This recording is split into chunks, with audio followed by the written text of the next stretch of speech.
again. Multiple-time champion here in WWE who wants to prove that, well, her generation still has a lot left in the proverbial tank. And Mickie James now. Wow, beautiful hurricane run out of the corner.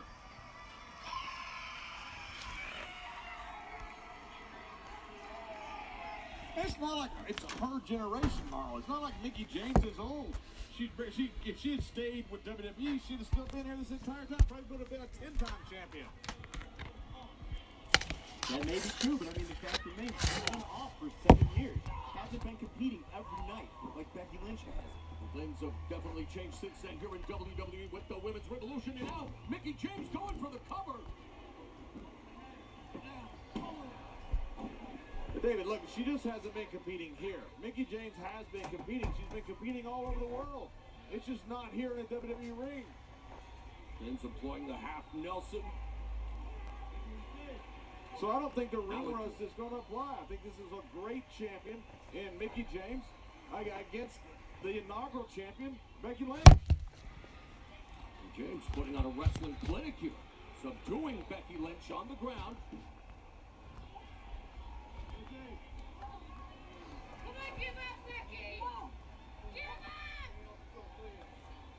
Wow, can you imagine if Becky Lynch has to tap out?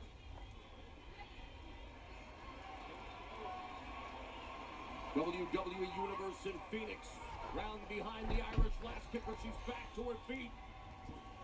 Beautiful escape. Oh, wow. Oh. Exchange ferocious forearms.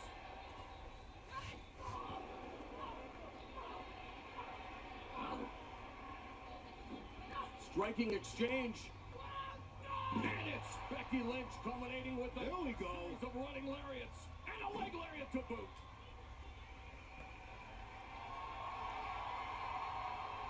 Got her adrenaline pumping. Time for straight fire with the back floater. Cover hooks the leg. Mickie James avoiding defeat. I don't think Becky could hook her tight because of that left arm. I think you're right, David. And I think Becky is starting to understand that. She's got to find a way to win with that left arm hurt like she has it.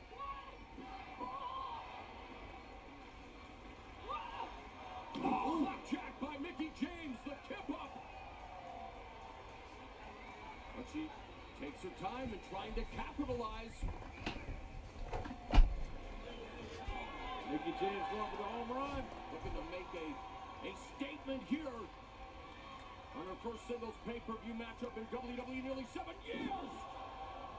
Seen it set time. Could be it. Cover, and James gets a 2 count.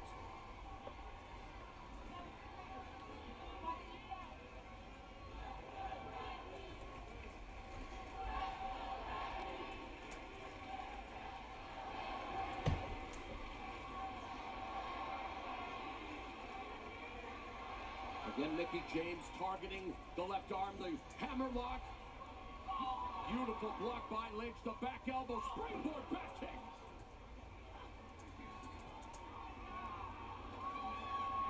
Lynch all the way to the top turnbuckle. It's a drop kick. Will this be enough over there for Becky Lynch? Hold her away from the rope, smart. Oh, but James escapes. And again, she only has one arm she can use to hook that leg and cover. The first of 3 matches in the women's division here at the Elimination Chamber. A hotly contested affair to kick things off between Mickie James, returning to WWE, and the former first ever SmackDown Women's Champion, Becky Lynch.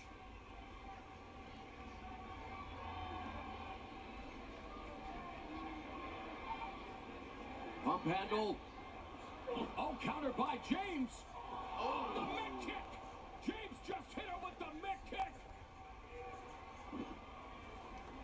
Goes for the cover, but Becky Lynch is... And the referee notices the right leg underneath the bottom rope. Back press hooks the leg. Oh, and Lynch able to escape. Go for the pump handle slam, but look at this. Here comes the middle kick. The problem is Mickie James gets unlucky as Becky Lynch rolls right underneath the ropes. ground and pound from Mickie James. That was a golden opportunity for Mickie James. But imagine what's going through her mind now. Like, what does she have to do to finish off Becky Lynch? James taunting Becky Lynch.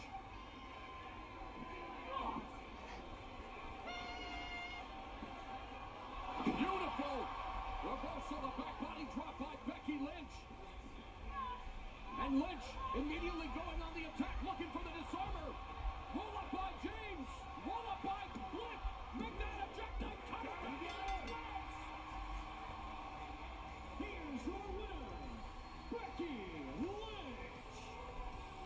What a huge victory for Becky Lynch. And Irish Onyx smiling on this Sunday night as the Irish last kicker rolls up Mickie James to pick up a huge victory.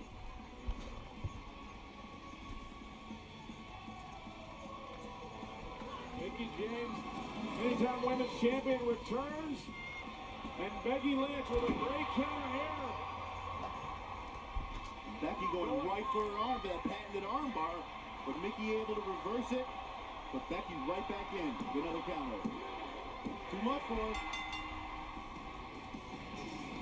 The championship aside, I think that is the biggest win of Becky Lynch's career. Guys, we're just getting our night started here, and during the kickoff show, we learned that Carmella and James Ellsworth, they got 2 tickets in the skybox, and Carmella and James Ellsworth, they're getting treated pretty well here tonight.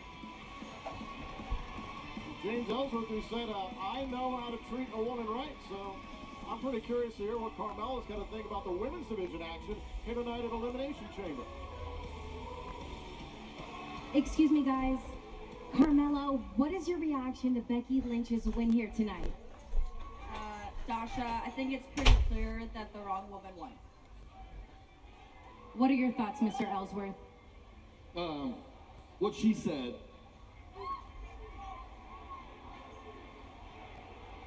Boy, the slug is articulate. Oh, there is Baron Corbin for the Lone Wolf tonight. He can make good on his promise to become champion and headline WrestleMania. Corbin has stated on social media, no one will survive. I have beaten every great wrestler alive today. You ain't got what it takes anymore. This is history in the making. This may be one of the greatest matches of all time. You gotta get in your grandstand and you're hot dogging, don't you? Yeah. I am the future of the WWE. You are a punk. Can you believe we're gonna see this? Wait a minute. The lunatic prince Dean Ambrose? Nobody tells me what to do. I just go out there and do it. The only thing you will be doing is checking out into the SmackDown Hotel. King, I can't believe we're gonna see this history-making match. A monumental matchup. Challenge the greatest of all time. Is WWE champion. Download now for free. Let's settle this. You're gonna be mine.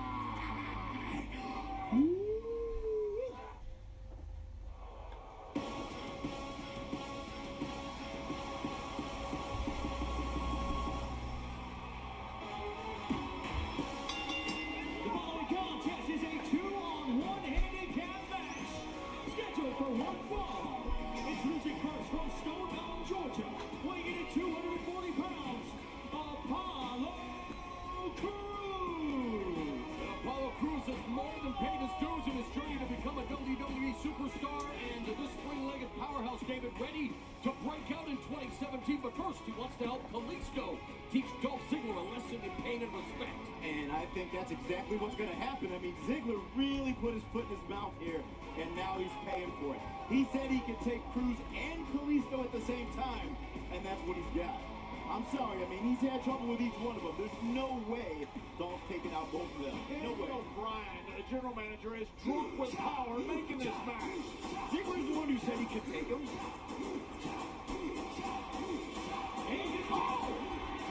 Attacking Kalisto, ambushing from behind.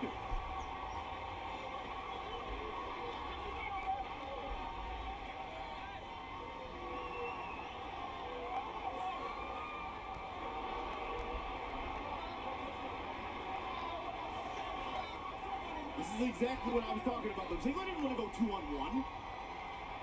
Of course he didn't. I mean, at this point, he wants a handicap match, and I can tell you right now, Kalisto line right there is all Daniel Bryan's fault. No, nobody wants a handicap match except Ziggler, who said he could take him. That's what he got. Shouldn't have opened his mouth. Kalisto's been subjected to Ziggler's cowardice for the past few weeks, and now another blindside attack. But look at the face of Apollo Crews. Guys, Dolph is smiling. Look at him. Apollo Crews is not smiling. Of course he's not, because Apollo Crews won a handicap match. Exactly, and Apollo Crews is all business. And now it's Apollo Crews in a 1-1 match. This is exactly what he doesn't want. And don't forget, Apollo Crews has been waiting to get his hands on Ziggler. Now he's got him right where he wants him. And Ziggler's been running from him. Careful what you ask for. And Ziggler's desperate bid to prove he belongs on the A side. He has channeled his inner dark side, and there was a vicious shot, but an equally vicious counter strike by Apollo Crews. Now Crews with the ground and pound, driving the right hands into the... Well, good job of blocking most of those shots by the show-off Dolph Ziggler.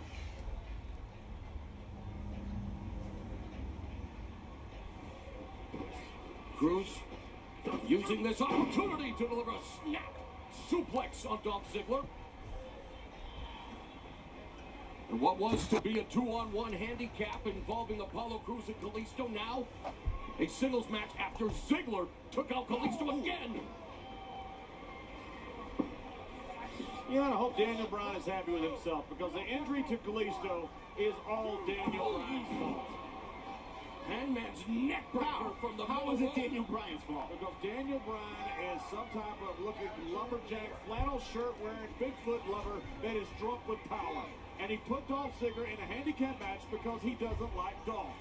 So because Dolph didn't want to compete in this handicap match, he's able to go take out Kalisto before the match started. From behind. Who wants to compete in a handicap match? Dolph Ziggler shouldn't have put his foot in his mouth. If you ask me, I mean, he's had it coming for weeks. Ziggler working on the neck of Apollo Crews, and another rude awakening there as Ziggler goes for the back press, hooks the leg, and Crews still able to power out. Definitely seeing a more sadistic side out of Dolph Ziggler. Yeah, but David, look, you can talk all you want, but if Dolph, he's already knocked out Kalisto. Now if he beats Apollo here, Dolph wins the handicap match. Covered by Ziggler. Technically he does, but also this is pretty much a singles match right now. Boy, that is a lawyer talking. But Technically, it is. he does. He took out Kalisto before the match. That wasn't part of it. And Crews took out Ziggler in singles action last week before Ziggler, once again showing that he would like to become the chairman of SmackDown Live, utilizing a steel chair to his advantage. But Crews right now has to find a way back into this match. You've been doing too many of those Criminal Mind TV shows, David. The fact is, if Dolph wins this match, Dolph gets a victory, a W. And Apollo Crews and Kalisto get the loss. Meanwhile, Apollo Crews seeking another huge win here. Rolls up Dolph Ziggler. Oh. Back elbow drops Apollo Crews.